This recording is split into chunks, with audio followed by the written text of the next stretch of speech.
আসসালামু আলাইকুম, welcome to my channel. আজকের রেসিপিতে নিয়ে আসলাম। আজকের নতুন রেসিপি হলো বুন্দিয়া বানানোর রেসিপি, আর বাসাতে তৈরি করব পারফেক্ট বুন্দিয়া বানানোর রেসিপি। আশা করি আমার ভিডিওটা আপনাদের ভালো লাগবে। আমার পুরো ভিডিও জুড়েই আমার সাথে থাকুন আর দেখেন কিভাবে বাসাতে সাধারণ উপকরণ দিয়ে বুন্দিয়াটা তৈরি করব।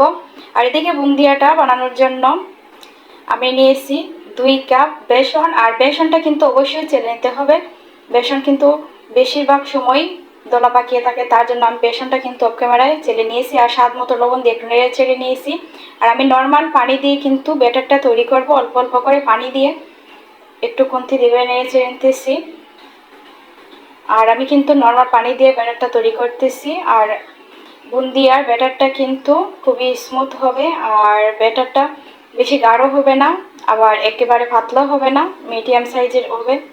আর এদিকে আমি একটা হ্যান্ডউইচের সাহায্যে বুন্দিয়ার ব্যাটারটা আমি ভালো করে ভিজিয়ে নিতেছি। আর বুন্দিয়ার ব্যাটারটা কিন্তু খুবই স্মুথ হতে হবে, তাছাড়া কিন্তু পারফেক্ট হবে না বুন্দিয়ার ব্যাটার।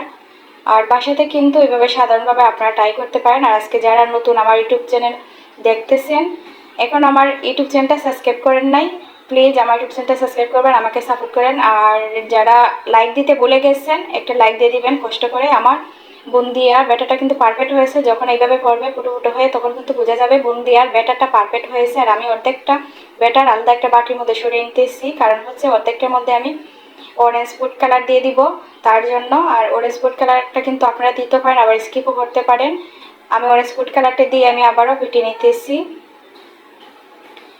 আর এদিকে কিন্তু আমি ব্যাটারটা রেডি করে একটা সাইড দিয়ে রেখে দিয়ে আমি চুলোতে পর্যাপ্ত পরিমাণ তেল দিয়ে বসিয়ে দিয়েছি। তেলটা গরম হয়ে গেলে আমি তার উপরে পিঠা তোলার যে চাকনি, এই চাকনি দিয়ে কিন্তু আমি বুন্দিয়াটা তৈরি করব।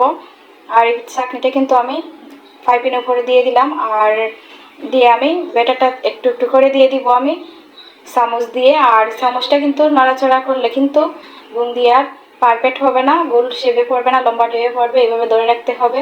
আর আমি অল্প অল্প করে এইভাবে কিন্তু আমি বুন্দিয়াটা বেজে নিব। আমি অল্প অল্প করে সবগুলো বুন্দিয়া এইভাবে বেজে নিব। আর আপনারা কিন্তু আমার পুরো ভিডিওটা ফলো করলে পারফেক্ট বুন্দিয়াটা বানাতে পারবেন। আর এইভাবে কিন্তু আমি বুন্দিয়াটা বাসাতে তৈরি করে খুবই ভালো লাগে তৈরি করলে। আর এদিকে আমি 2 কাপ চিনি নিয়েছি। 2 কাপ চিনির মধ্যে আমি 1 কাপ পানি দিতেছি বুন্দিয়ার জন্য, একটা চিনি সিরাপ তৈরি করার জন্য আমি সবগুলো বুন্দিয়া বেজে নিয়েছি। আর যাতে জমাট না বেঁধে যায় চিনি সিরাপটা, তার জন্য আমি লেবুর রস দিতেছি। আপনারা কিন্তু ভিনেগারও দিতে পারেন, আর লেবুর রসটা যদি আতার কাছে থাকে লেবুর রসও দিতে পারেন, লেবুটা যদি থাকে। আর এই যে আমার বুন্দিয়াটা দেখেন কত সুন্দর ভাজা হয়ে গিয়েছে, আমি দুটো কালারে বানিয়েছি। আর এখন আমি চিনি সিরাপটা তৈরি হয়ে গেছে, চিনি সিরাপের মধ্যে বুন্দিয়াটা আমি 2 ঘন্টার মতন ভিজিয়ে রাখবো। আর 2 ঘন্টা পর কিন্তু আমি এসে ঢাকনাটা সরিয়ে আবারও দেখিয়ে দিব আপনাদেরকে। 2 ঘন্টার পর কিন্তু আমি আবারও ঢাকনাটা সরিয়ে দেখিয়েতেছি, আমি একটু নেড়ে নিতেছি। দেখেন পারফেক্টভাবে হয়ে গেছে, রসে বেয়ে টইটুম্বুর হয়ে গেছে বুন্দিয়াটা। এখন আমি পরিবেশন করে নিব। আর দেখেন মাশাআল্লাহ কত সুন্দর হয়েছে বুন্দিয়াটা। একটা আমি ভেঙে দেখিয়েতেছি কতটা নরম সফট হয়েছে, আপনারা কিন্তু দেখে বুঝতে পারতেছেন। এইভাবে কিন্তু বাসাতে ট্রাই করলে ভালো হয় মাঝে মধ্যে। আর সবাই ভালো থাকবেন, সুস্থ থাকবেন। আল্লাহ হাফেজ, আসসালামু আলাইকুম।